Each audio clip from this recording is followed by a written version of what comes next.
Sarada is going to acquire her uncle's Susanoo weapons. Yes, you heard me right. Sarada is going to gain access to the Sword of Totsuka and to the Yata Mirror, and sooner than you realize. A couple of days ago, we released a video called Sarada Will Never Use the Susanoo, where we talked about how we don't truly understand how one actually achieves the perfect Susanoo. See, because while many believe that EMS, or Eternal Mangekyo Sharingan, is required in both eyes to acquire what is known as a perfect Susanoo, aka Susanoo with armor and wings, there are certain cases, like with Indra and Kakashi, where people without dual EMS have been able to awaken a perfect Susanoo. However, in every single circumstance where we've ever seen a perfect Susanoo actually used, the user has had access to 6 paths chakra, whether that be Madara, Kakashi, Indra, or Sasuke. And thus we speculated that the idea that Sarada may never achieve dual EMS isn't actually the end of the world for the idea that she'll one day be able to unlock a perfect Susanoo, as there's already a couple of ways that Sarada could achieve 6 paths chakra if she doesn't have it already. However, the closing note to this video was that it may not matter whether or not Sarada actually has a path to acquire 6 paths chakra and therefore a perfect Susanoo, because it's actually already been established in Boruto that even the most perfect of Susanos, Sasuke's adult form perfect Susanoo, isn't actually that much of a help. As Jigen, not even Ishiki, Jigen was able to grab Sasuke by the face and smash him through the back of the head of his own perfect Susanoo. And that's the thing, even though the perfect Susanoo is considered the world's strongest defensive jutsu, on account of the fact of it, A, all being made out of chakra, and basically every high-level opponent in Boruto being able to absorb chakra either through a karma marking or a Rinnegan, and B, being incredibly big and therefore clunky and chakra depletive to make, the perfect Susanoo has kind of been retired. All this on the back of Kishimoto and Ikamoto saying that they wanted to scale down the combat of Naruto because they wanted the story to feel more about ninjas and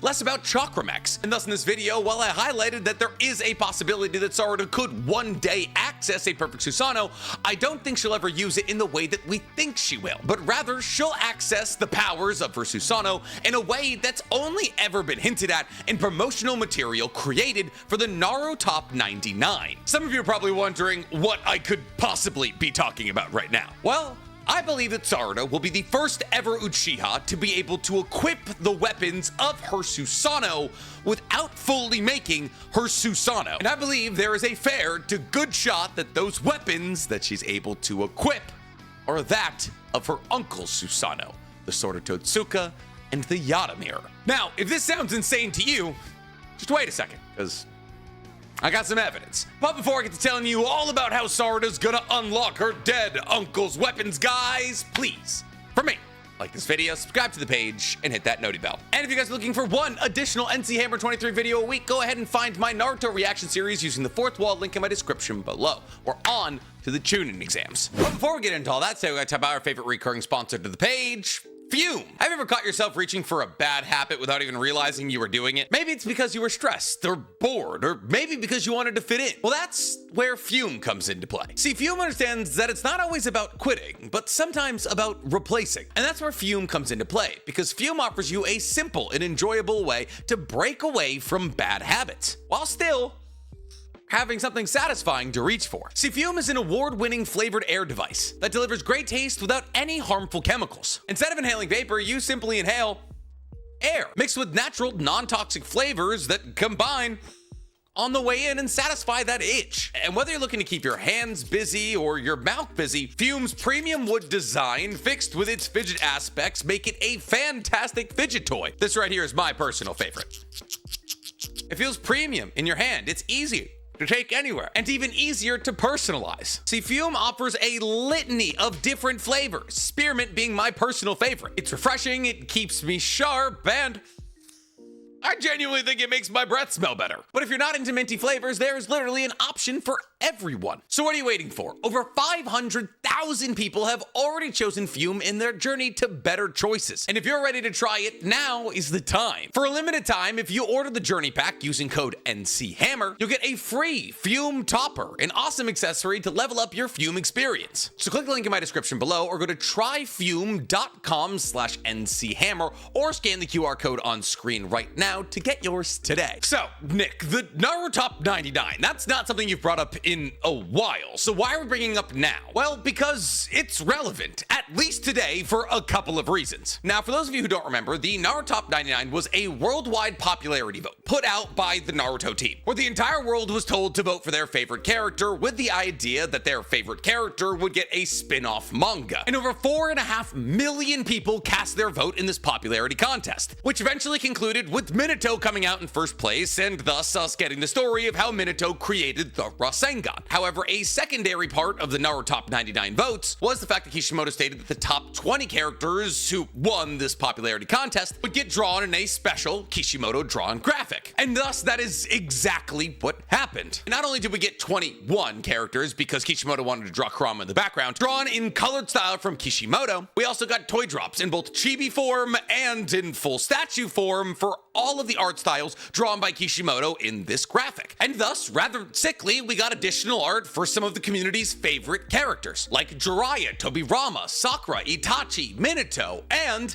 Shisui, and Sasuke, and Kakashi. See, what's interesting about the Naruto Top 99 additional artwork is that amongst the 20 most popular character, there's 4 Susanoo users, those being Sasuke, Kakashi, Itachi, and Shisui. And while Shisui Susanoo isn't technically fully canon, as up until this additional art it had only been shown in things like Ninja Storm and Naruto filler, in both of those circumstances, the Susanoo displayed by Shisui was designed by Kishimoto. And thus, a lot of people say because Shisui was a dual MS wielder and a powerful one at that, and because Susanoo was designed by Kishimoto, that Shisui is a canon Susanoo user. And honestly, if you want to believe that, sure, why not? It's more fun. However, really, any and all doubt of Shisui being a Susanoo user kind of went out the window when the Naruto Top 99 additional graphic was dropped by Kishimoto. Because lo and behold, when this additional art graphic dropped from Kishimoto, what was Shisui holding other than his Susanoo weapon? See, for those of you who have never seen it, Shisui Susanoo is green, and it has the ability to shoot out Chakra Senbon. And while that sounds kind of cool, fundamentally, really, when it comes down to it, Shisui Susanoo is kind of the least cool one we ever get. Especially when you consider the fact that when in its perfect form, he only has one-handed weapon, and that one-handed weapon is some kind of spiral lance. But whether or not you think Shisui Susanoo is cool or not is irrelevant to today's conversation. The only thing that is relevant is the fact that Shisui in his Naruto Top 99 art is holding said lance, which to many people canonize the idea that he has a Susanoo. What do you mean? Kishimoto has now drawn him with his Susanoo or Susanoo weapon multiple times. He very clearly is a Susanoo wielder. But this idea was interesting. It was not something we had ever thought of previously. Here stands a Susanoo wielder using their Susanoo weapon without their Susanoo equipped. Now, obviously, it would be silly to wrap Shisui in his entire Susanoo. You wouldn't be able to see him. And considering the fact that he was voted in the top 20 of all Naruto characters in terms of popularity, you'd figure people would want to see his face. But as you look around at the other Susanoo users drawn for the Naruto Top 99 art, you realize that there's kind of a trend going on here. See, because Shisui isn't the only person with his Susanoo weapon equipped without his Susanoo equipped. Sasuke, specifically Heavy Sasuke, is holding a bow, and the string of his bow is lightning, and his arrow is also lightning, implying that Sasuke also, without his Susanoo, is using something akin to Indra's arrow. But it doesn't stop there, as Kakashi is also seen wielding his Kamui Shuriken. And while some of you can be like, oh, well, it could just be regular gigantic Shuriken, the only time we ever see anybody use that shape of Shuriken is when Kakashi uses Kamui Shuriken. And that's a good thing, because that shape of Shuriken legitimately makes no sense. The points are facing in. And last but not least, Itachi is shown unsheathing a massive katana. And while I will admit that the sword of Totsuka has never been displayed specifically as a katana, the only time that Itachi has ever been shown using a sword is in his Susanoo form. And thus, all 4 out of the Susanoo wielders in the top 20 of Naruto Top 99 popularities rankings are shown wielding their Susanoo weapons in base. And while some of you might just be thinking, but yeah, Nick, they're just using the coolest, most iconic weapons they've ever had access to, I'd argue in 3 out of 4 of those cases, that's not the truth. I think it would have been cooler to display Itachi handling crows. It would have been cooler to have Kakashi with the executioner blade. And Sasuke is known more for his sword than he is for his bow. And yet a conscious decision was made to display all of them in base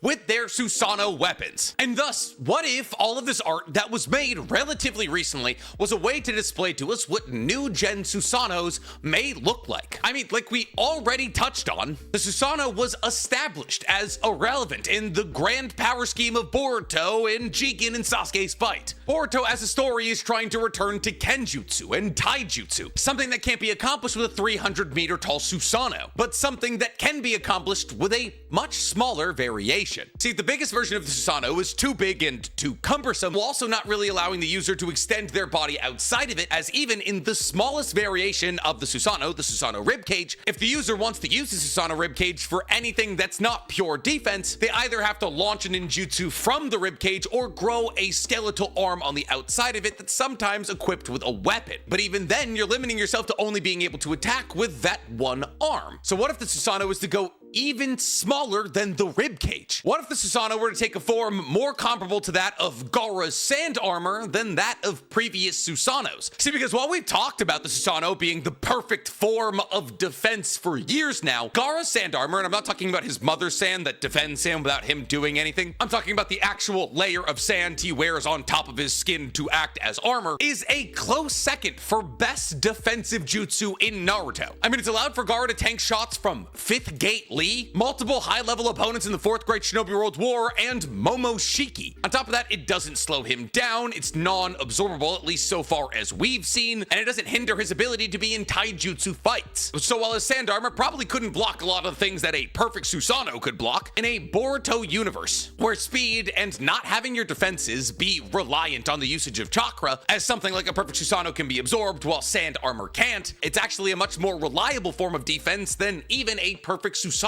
And as it currently stands, the future of Susanoo wielders who just tapped into their Mangekyo Sharingan abilities, aka Sarada, is currently in the Land of Wind, trying to save Gaara and Shinki, who is most likely going to operate as Boruto's Gaara. And as we've never seen iron sand jutsus work really any different from sand-based jutsus, there's really no reason for us to believe that Shinki isn't also using some form of iron sand armor. And as I do believe that Shinki is about to play a fairly large role in Boruto's story, possibly working side by side with Team 7 to take out the Shinju threat, I believe there's going to be a whole lot of opportunities for Shinki and Sarada to talk about how they can both amp their defenses, which is very relevant when you consider the fact that one of them's already been turned into a tree and the other is actively trying to be consumed by her pseudo-father. What will this Susanoo look like? Will it look like the fan art we got of Sasuke years ago? And maybe a samurai set of armor applied all over the body that allows for defense without being cumbersome seems like a pretty good guess. It bolsters the defense of the user, it doesn't hinder their taijutsu ability so they don't have to use ninjutsu that can simply be absorbed by their opponent, and undoubtedly it takes way less chakra to equip. But if you're going to be equipping a samurai-esque version of the Susanoo armor, why stop at the armor? And this is what I believe Naruto Top 99 was trying to tell us, which is why I believe that not only will Sarada get a more compact, wearable Susanoo, but she'll also be able to equip Susanoo weapons, of which I believe are the Sword of Totsuka and the Yatamira. But why those two? Well, if we're talking art direction, Sarada and Two Blue Vortex has very purposely been drawn to remind us of Itachi. Not only are Itachi and Sarada the only Uchihas to ever wear necklaces, both the necklaces that Itachi and Sarada wear feature an iron circle, with Itachi's featuring 3 all connected together on a thin chain, and Sarada's choker featuring 1. On top of this, Sarada and Itachi are the only Uchiha in existence to have a black-red color scheme. Yes, for a minute there when Sasuke was at his angstiest, he was also wearing an Akatsuki cloak. The fact that Sarada wears a black cloak that has a red interior is very clearly supposed to draw our minds back to Itachi, whose Akatsuki cloak is an iconic part of his character design. But these aren't the only ways that Sarada is made to resemble Itachi. See, not only does she wield a variation of Amaterasu called Ohirame, Amaterasu, the MS ability that originally belonged to Itachi before it ever belonged to Sasuke, but she also finds herself in a role and situation eerily similar to that of a young Itachi, as she finds her allegiances split between Konoha and her family. See, as it currently stands, Sarada kind of exists in Konoha as a spy against Konoha, as she is one of the very few people on Earth who's currently Team Boruto. Now, this is partially because she's in love with Boruto, but also partially because Team Boruto also included her father, Sasuke. And thus, also in a weird way, Sarada, by being a part of Team Boruto, is also Team Uchiha. And while she doesn't hold ill will for either side, she leans more on the side of Team Boruto because she understands that Boruto has been wronged, even though it's not the fault of those in Konoha. And thus, this split between allegiances where she doesn't necessarily believe that either side is 100% wrong, and she simply wants to protect those that she loves, is a situation that we've only ever seen one other person in, and that one other person is Itachi. And as we know, pretty much everything that has to do with the Mangekyo Sharingan, whether it be the shape of your Susanoo weapons, the color of your Susanoo, or your Mangekyo Sharingan abilities, are all dependent on the wielder. But more specifically, the wielder at the moment they unlocked the Mangekyo Sharingan. And as Sarada's situation is eerily similar to that of Itachi's, especially in the moment when she unlocked her Mangekyo Sharingan, when she was being forced to choose between Boruto and Konoha, if we were to use anybody else as a possible template to try and figure out what was going to happen with Sarada's abilities, Itachi would probably be the best person to look at. And this is only solidified by the fact that she unlocked Ohirame, which is a variation of Amaterasu. But when you also consider the fact that basically every other single Susanoo weapon outside of the Yatamira and outside of the Sword of Totsuka would be completely useless in the Boruto universe. Don't believe me? Oh, cool, you just made Indra's arrow? If it's made out of lightning chakra, it can be absorbed. You just shot chakra senbon at me? Cool, I can absorb them. Oh no, it's the Kamui Shuriken. Cool, I can probably absorb it. Even if I can't, most high-level fighters in this universe are dimension hoppers, so Kamui doesn't really mean all that much to anybody at the upper echelon of Boruto's universe. That's the reason that Kakashi didn't use Kamui against Kaguya, because it would have just sent her to a dimension she could have very easily left. And the list goes on and on and on. Most every chakra-based weapon created by a Susanoo would be immediately nullified by anybody with a karma marking or a Rinnegan, except for one, a Susanoo weapon that we've literally seen triumph over a Rinnegan user, that being the Sword of Totsuka, specifically being when Edo Itachi was able to seal away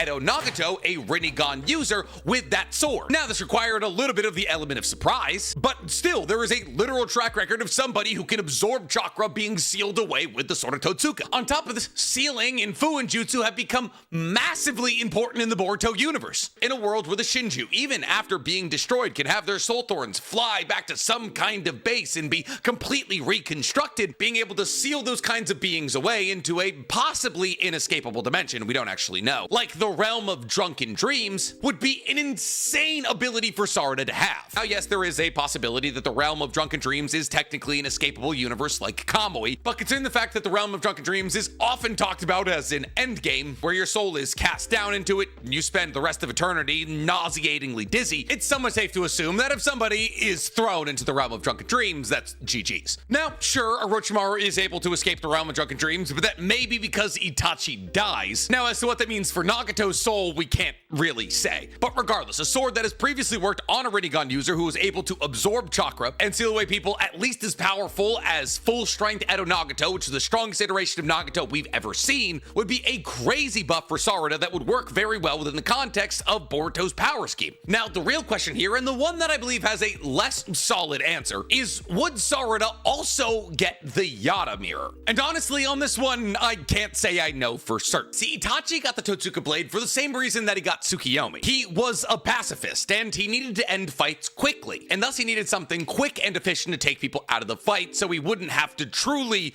murder them. And while those same rules don't necessarily apply to Sarada, the reason that Itachi got the Yata Mirror actually does align with Sarada's character. See, Itachi got the Yata Mirror because he was a defender. The Yata Mirror was a representation of Itachi's need and will to repel all of the animosity and bad of the world away from Sasuke. And in that regard, Sarada is very similar. Sarada is a defender of Boruto, dedicating her life and possibly her ability to become Hokage one day to making sure that Boruto is safe and supported. On top of that, if Sarada gained access to the Yata Mirror, it would give her access to an ability that a lot of the higher ups in the Boruto world have abilities, specifically ninjutsu and genjutsu, negation. See, because the Yata Mirror allows for the user to repel any and all incoming attacks, be they physical, spiritual, or chakra-based, and send them back at the caster. And thus, if Sarada were to hypothetically get the Yata Mirror, she would be able to nullify any ninjutsu used against her, like anybody with a karma marking or a Rinnegan can. Now, the reasoning that I have for Sarada getting the Yata Mirror being sketchier than the idea of her getting the Sword of Totsuka is because she may already have an ability negation skill, as Ohirame was displayed to have the ability to absorb Ryu's iron sand as well as Ryu. And therefore, there's a possibility that Sarada may not need an additional ability negation